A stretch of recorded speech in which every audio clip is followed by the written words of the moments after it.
O padre Júlio Lancelotti recebeu críticas nas redes sociais após publicar um vídeo sobre a situação da Cracolândia aqui em São Paulo. Na gravação, gente, ele afirma que dependentes químicos foram espalhados pela cidade e acusa ainda as autoridades de omitirem a realidade. Alguns perfis sugeriram de uma forma irônica que o religioso levasse as pessoas de rua para sua casa. O Lancelotti defendeu que as pessoas precisem de acolhimento e não de violência. Ainda criticou a falta de transparência do poder público. Antes da gente comentar essa notícia, agora sim a gente tem o vídeo do padre. Diante de todo esse mistério de que todos desapareceram na área chamada Cracolândia e naquela área da luz, eles estão ficando espalhados pela cidade. Dizer que todos estão em clínicas ou que foram para um lado ou para o outro, não é verdade. O bonito é a autoridade assumir e dizer a verdade. Você estava onde, meu irmão? Eu estava na Cracolândia. Na Cracolândia. Isso. E por que você saiu de lá? Saí de lá por causa da opressão da polícia. A polícia vive batendo na gente, manda a gente para um canto de outro e agora eles estão pegando e ameaçando a gente de morte. Ameaçando de morte? Sim. E estão espalhando pela cidade? Estão espalhando pela cidade. Foi oferecido clínica para você? Para mim não, até agora não. E trabalho foi oferecido para você? Também não. E qual é a opressão que eles têm feito com você? Eles batem na gente, jogam spray de pimenta, ameaçam a gente de morte.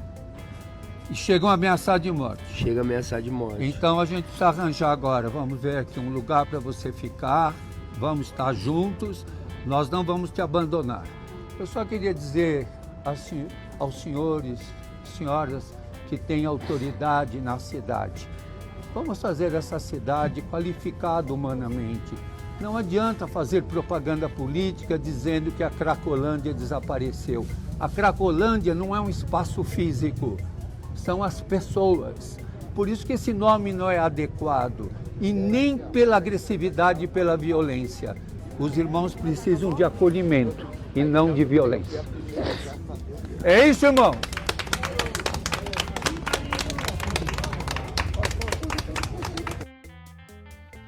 Muita coisa pra gente discutir sobre esse vídeo, mas antes o Fefe pediu aqui. Fala, Fê.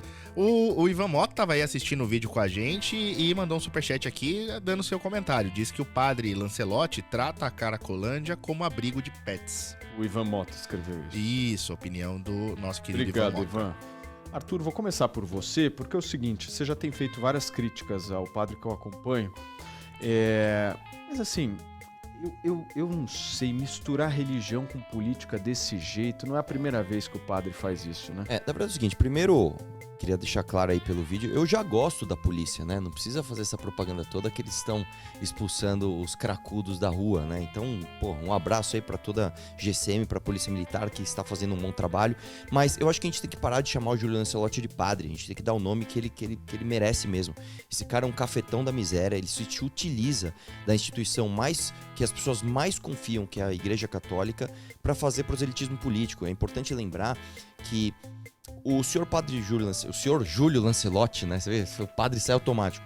Ele é ligado a uma ONG chamada Craco Resiste, né? E aí eu vou fazer um exercício aqui abstrato, tá? Não, eu não estou falando que ele faz isso, mas se você fosse ligado a uma ONG que ganha dinheiro através de fingir que cuida de pessoas em situação de vulnerabilidade, é interessante para você que essas pessoas saiam dessa situação? Não.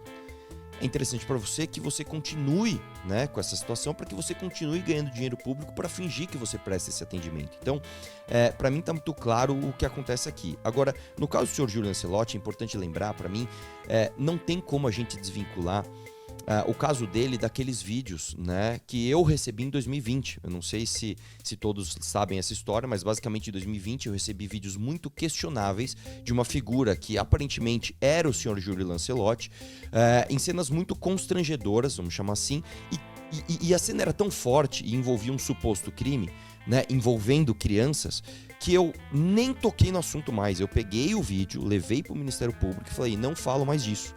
Né? Fiz uma perícia, a perícia deu que era o senhor Júlio Lancelotti, entreguei isso às autoridades e nunca mais toquei no assunto. Ele fala que a igreja diz que esse vídeo, perícia já foi feita. Então, na verdade, o que aconteceu foi que um perito da Fórum, né, o senhor Mário Gaziro, que nem é perito, ele veio com uma contratese, né? Porque depois mais 2 peritos fizeram a perícia nesse vídeo e afirmaram que era o senhor Júlio Lancelotti. Aí veio um outro perito, que não é perito, Mário Gaziro, da revista Fórum, com uma outra tese. Ele disse que eu contratei um sósia do senhor Júlio Lancelotti, fiz um estúdio que replicava a casa dele inteira para forjar uma denúncia desta gravidade. Aí devolvo, então, o desafio. Se eu fiz tudo isso, por que o senhor Júlio Lancelotti não me processa? Porque não estamos... Não houve nenhum processo. Nenhum processo. Ninguém está tratando de ele roubou um copo de café. Não. Nós estamos falando de um suposto crime muito grave. Como é que uma pessoa forja uma denúncia como essa e sequer é processado?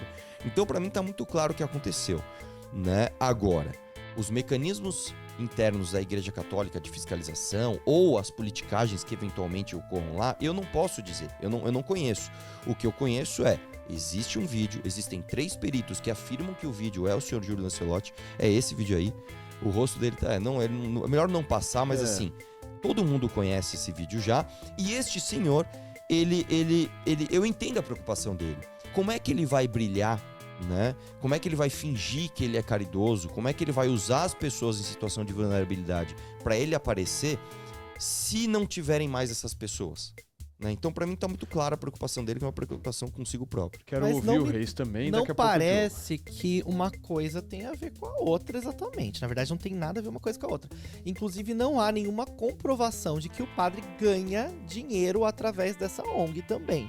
Então é muito fácil a gente falar, o padre atua na ONG. Gente, o padre, ele é um religioso que, independente das pessoas concordarem ou não com ele, se ele está trabalhando com pessoas em situação de vulnerabilidade, ele está, querendo ou não, seguindo a Bíblia. Então, por mais que as pessoas não concordem com a questão política, com as bandeiras do padre, muitos padres estão por aí fazendo coisas que não são coisas bíblicas.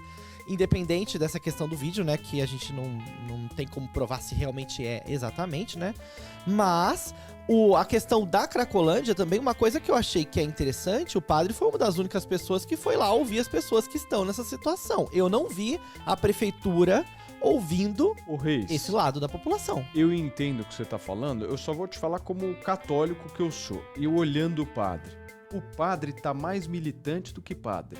Eu acho. Olhando assim, eu vejo mais... Mas ele não faz a caridade lá, não dá as coisas, mas, não vai mas atrás, se você for acolhe. analisar, por exemplo, no meio da missa, ele vai lá e começa a xingar Israel. Imagina, se eu vou numa missa de domingo, eu quero simplesmente conversar com Deus, ter meu momento, aí o cara tá falando lá de Israel, e Israel é isso, assassino, genocídio de Israel, tal, mirando numa comunidade que existe no Brasil, que é a comunidade judaica. Aí o cara vai pra rua agora, se você analisar o vídeo dele, ele só fala da prefeitura. Se fosse a única responsabilidade ali, fosse da prefeitura. Essas pessoas estão num nível de pobreza por todas as instâncias públicas. Eu gostaria de ver um padre olhando pro Lula e criticando o Lula, indo pra cima do Lula, querendo mais ajuda do governo federal, do Tarcísio, do Igor. Se você só ficar nessa lenga-lenga política municipal, isso é militante. Eu pelo menos vejo assim. Como é que você vê, Diogão?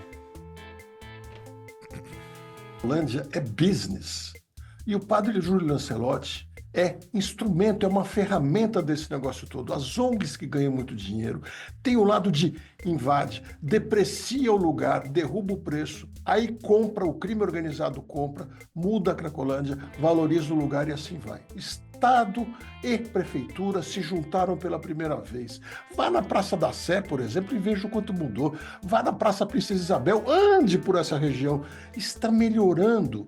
Claro, não vai resolver totalmente, muito menos de uma hora para outra, mas estão resolvendo. E o padre, como muito bem disse o Arthur, por sinal, bom dia, Arthur, estão realmente abraçando a manutenção da Cracolândia. É um absurdo o que esse cara faz. Outra coisa para perguntar para vocês, assim, qual que é o limite da atuação? A gente vai discutir daqui a pouquinho o padre Fábio de Mello, que também está sendo muito questionado por várias outras coisas críticas a ele completamente diferentes do padre Júlio Lancelotti, mas eu quero entender de vocês assim, qual que é o limite da atuação de um padre? Porque no caso do Júlio Lancelotti, ele simplesmente já fez vídeos com morto do lado dele lá, e o que também é estar melhorando. Esse vídeo que a gente trouxe aqui, enfim, é função mesmo de um padre fazer um negócio desse? Como é que você vê, Arthur? Olha, eu, até respondendo o colega, eu acho que uma coisa tem totalmente a ver com outra, sim. Se nós temos vídeos, se nós temos acusações de que o senhor Júlio Lancelotti se aproveita dessa situação das pessoas para fazer coisas pouco republicanas, vamos chamar assim, para mim tá muito ligado ao interesse dele manter essas pessoas nessa situação de vulnerabilidade. É importante lembrar que o senhor Júlio Lancelotti, ele foi o padre que pedia que o Lula fosse solto. Ele sempre foi um militante. As pessoas do centro de São Paulo conhecem já o senhor Júlio Lancelotti, sabem que ele é um câncer ali. Ele é uma pessoa que ajuda essas ONGs que perpetuam a Cracolândia lá. Então eu acho que não dá para você separar uma coisa da outra. Não dá para você separar uma pessoa que tem esse histórico, esses vídeos comprometedores da sua atuação direta com pessoas em estado de vulnerabilidade. Outra coisa, e aí falando mais de cidade, é importante você perceber que em todos os lugares do mundo se entende o centro histórico de uma cidade como um meio não só de preservar o orgulho e a unicidade daquele povo, mas também uma forma de você fazer negócios, de você trazer turistas para que você tenha arrecadação e, através dessa arrecadação, inclusive, você fomentar a assistência social de pessoas em estado de vulnerabilidade. É importante lembrar que a centralização da assistência social nunca foi uma medida acertada em lugar nenhum do mundo. É a pulverização que faz sentido, porque as pessoas em estado de vulnerabilidade, antes de mais nada, elas são pessoas que perderam a conexão com seus entes. São pessoas que perderam a conexão com seus amigos, com seus familiares. Então, você tirar essa pessoa, muitas vezes de um bairro periférico, jogar ela num centro com uma Cracolândia que tem centenas de pessoas, traficantes de drogas, e ficar usando ela para aparecer na mídia, não me parece nenhuma coisa de pessoas bem intencionadas e muito menos algo que traz uma eficiência na resolução do problema. Então, a crítica aqui não é somente ao padre Júlio Lancelotti. É ao ato, né? É ao ato como um todo, e ele é protagonista disso. Então. Que eu sinto que as pessoas querem higienizar.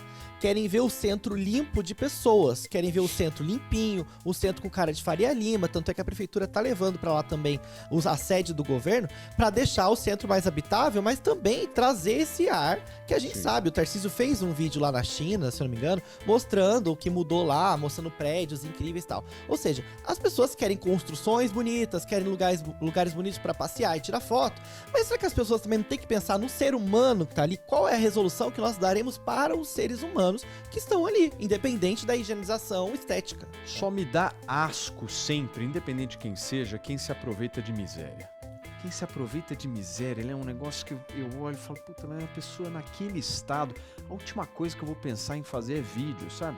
Dane-se o vídeo, ali a preocupação tem que Mas ser... era uma prova social sabe, também, né, Paulo? eu Porque sei, quem mas... tava ouvindo essas pessoas? Imagina você pegar um celular, ficar com uma pessoa morta do teu lado ali, mas sabe? Ah, não, eu tô mostrando a realidade, mas você também tá ganhando like e alcance com isso, né? Não sei, é uma coisa que me pega.